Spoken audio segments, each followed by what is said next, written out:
In recognition of Pregnancy and Infant Loss Remembrance Day, I bring you an episode that might be a little triggering for those of you who have experienced a miscarriage or recurrent loss. It is important, though, because it is all about how we talk about this experience and how those words make a huge impact on how we feel and our success in the future. Hi, I'm Adrienne Irizarry. I'm an Eastern medicine practitioner who is passionate about women's health and helping women live their best lives. My goal is to put you in the driver's seat of your menstrual health, offering period solutions for a symptom-free life. Statements made in this program are for educational purposes only and not intended as a substitution for medical consultation or advice. We do not claim to diagnose, treat, or cure any diseases. This podcast is inclusive and welcomes all gender identities. The focus of the program is on biological function, and we will use the term women throughout, but it is referencing physiological and social challenges for biology, not identity. Come as you are, I am happy you're here and welcome all performances of identity. I hope you find something helpful in this show.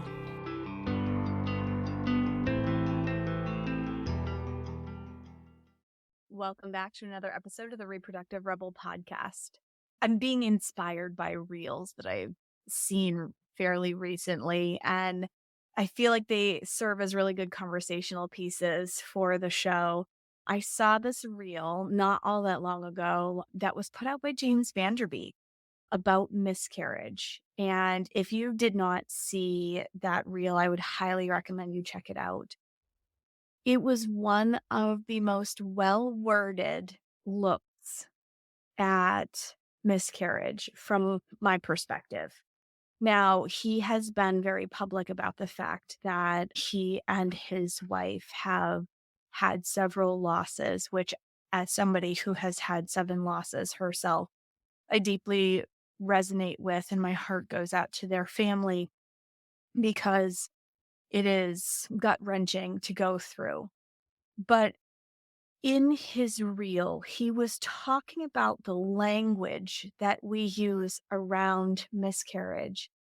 And I might get a little emotional as I record this one, and for good reason, because I've lived it and I have supported so many women through it that it just deeply touched me to not only have somebody so eloquently talk about the language that we use around miscarriage, but to have that come from a man, I thought was really profound. So I wanted to talk about the language that we use around pregnancy loss because miscarriage can make it feel like the woman is at fault, like she did something wrong, her body failed somehow. And because carrying a baby to term is one of those things that we just kind of like take for granted that every woman can just do and should be as natural as breathing and et cetera, et cetera. And, because there is such a high number of women who are experiencing loss, it's an assumption that we cannot make anymore. We are experiencing that for lots and lots of reasons. Environmental reasons, things that are banned and outlawed in other industrialized countries around the world that we allow in the United States. That could be an entire episode in of itself. Maybe I should try to get RFK Jr. on the show to talk about that because he speaks about all of the things in our environment, our products, our water, our behaviors that we've come to accept as normal that are creating dysfunction and disharmony in our systems. But whatever the reason that the pregnancy doesn't go to term, when we use the word miscarriage, a woman is already feeling like they've failed in some way, like their body didn't do something right. Like, maybe I should have done something differently. You go through all of the what ifs.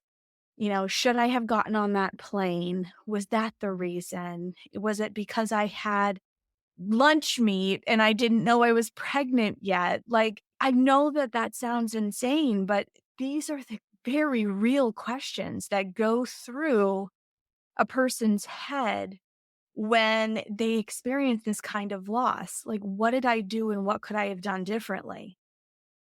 A lot of times, those questions are what encourage people to seek people like me out because there are not a lot of resources out there to support people who are grieving this experience.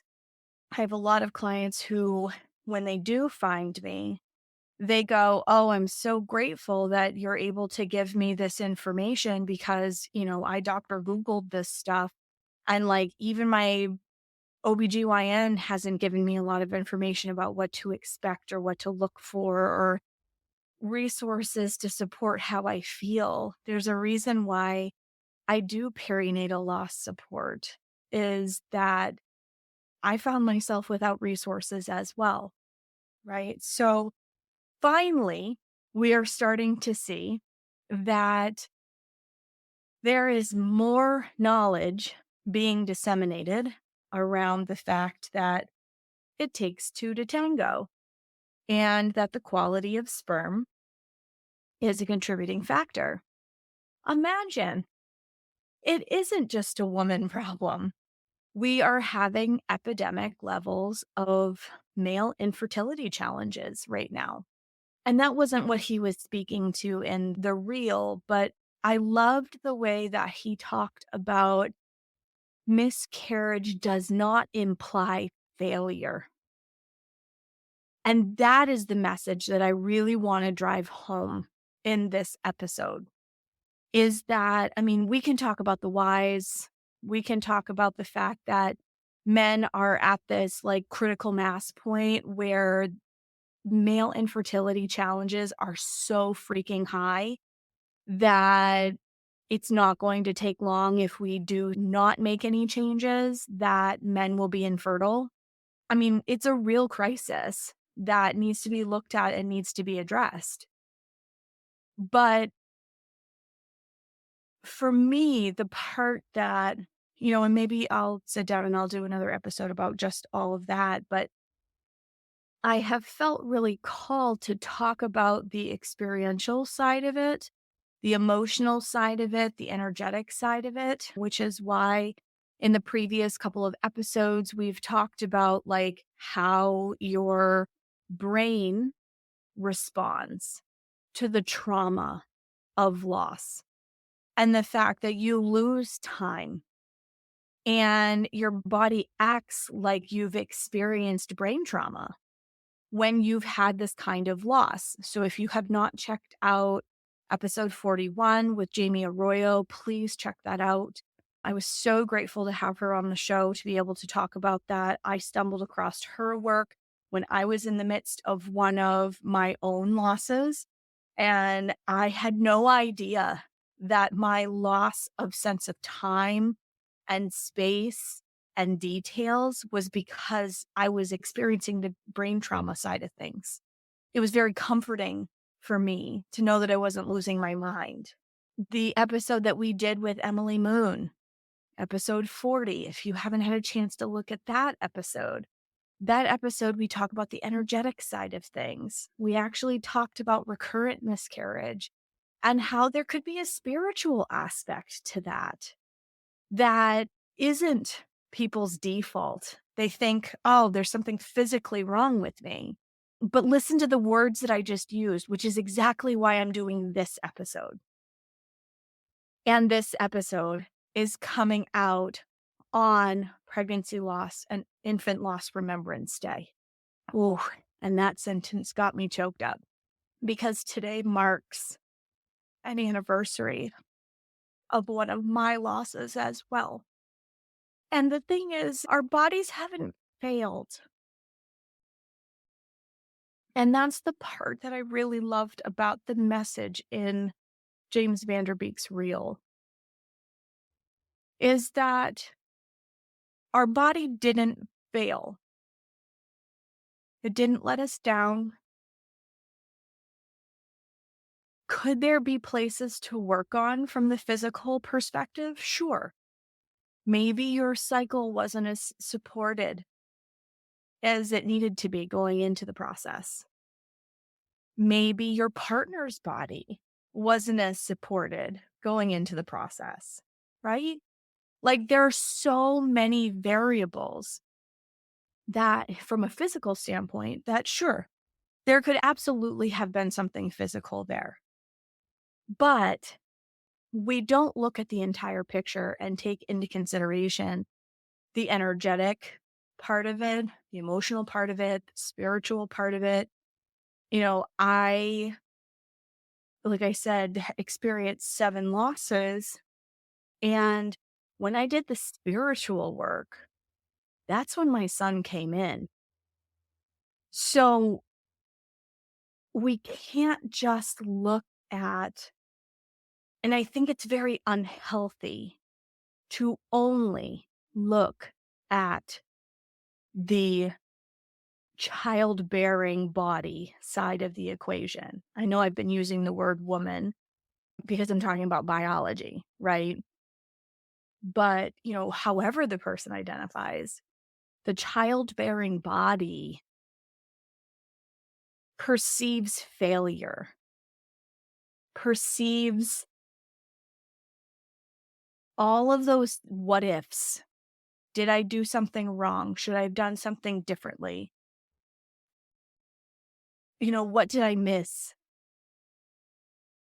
And even our practitioners, like when we go to a traditional Western practitioner, they run all of the tests through the woman's doctor. So the OBGYN oftentimes is the one that makes the lab slip for the partner, the male partner, to have a semen analysis done. The woman's doctor is the clearinghouse for everything, which is kind of insane. If you think about it, it's kind of a broken system. Not just kind of, but again, that's another soapbox for another day. So, it's hard to get diagnostics. There's this assumption that it's the woman's, and I'm using air quotes. I know you can't see me, but air quotes for fault. It's the woman's fault that this happened, and she will get the diagnostics. So because the system frames things that way, we internalize whether it is overtly spoken to us or it is implied. We internalize this feeling of failure, that we are less than, that there is something wrong with us. And that is simply not true. So let's reframe this whole experience. And there's the changing, the numbers are going up. It used to be 1 in 8. We're looking at something closer to 1 in 4. Like, this is scary, folks. Like, we are having crazy challenges around fertility for a laundry list of reasons. But how we feel inside affects our ability to get pregnant in the future. It fuels fear when that test turns positive. Will this happen to me again? These are very real experiences. These are very felt, lived experiences by people and couples who are trying to conceive. And so when this undertow of failure remains there, it's triggering and it attacks our self-worth and our essence self and the energetic side of the conception equation to attract in the little spirit baby that you're trying to conceive. Not to mention, from a Chinese medicine standpoint, Fear is the emotion of an unbalanced kidney. And you need to have, and this is capital K kidneys in Chinese medicine, right? You need your kidney chi to be as strong as you possibly can when you go into pregnancy, because believe me, by the time you get to the end, it will be tired because it is the fundamental energy. Yes, all of your systems contribute to the success of your pregnancy, but it is the foundation. Kidney chi governs the reproductive system, the urinary tract, your fertility, your longevity. So we have to care for that system. And when fear takes the wheel, it depletes us in ways that we need in order for our next attempt at pregnancy to be successful. There is so much shame and so much guilt that is felt and held in our bodies when there's been a loss. And this is why I just thought it was so beautiful that he brought this idea of you aren't broken, you haven't failed to the forefront. Very likely coming from, and I can't speak for him, but very likely coming from being a compassionate partner who has watched his partner walk through this fire. Which is why I thought, even though this episode is going to be short, that I wanted to highlight that and to invite you to think about how you think about your body, about its function, and your position in grieving this loss. Because it is so, so easy to internalize victim status. Why did this happen to me? Why is it easier that everybody else, it feels like everybody else around me can get pregnant except me? What's wrong with me? There is nothing wrong with you. It means that the timing wasn't now. And it's critically important to not allow yourself to go down that rabbit hole because there's nothing wrong with you. Are there ways that your body is inviting you to step into better support? Yes. What kind of support? That's something that is really done on a case-by-case basis. I've interviewed a few practitioners that work in this space, like Irvi earlier in the season, like Emily, who I interviewed a couple weeks ago. There are practitioners that work in this space because they've lived it. I stepped into working in this space because I was living it. And it breaks my heart to see the number of people who feel all of these things and they go back to work and they don't feel like they can vocalize any of it. And even with the most compassionate partner in the entire world, the partner isn't the one who was to carry. And so they don't feel the same connection to it. And you become an island where you feel isolated and alone. And it's a very hard place to be. And when you're in that isolated and alone space, it is very, very, very easy to start sliding down that rabbit hole.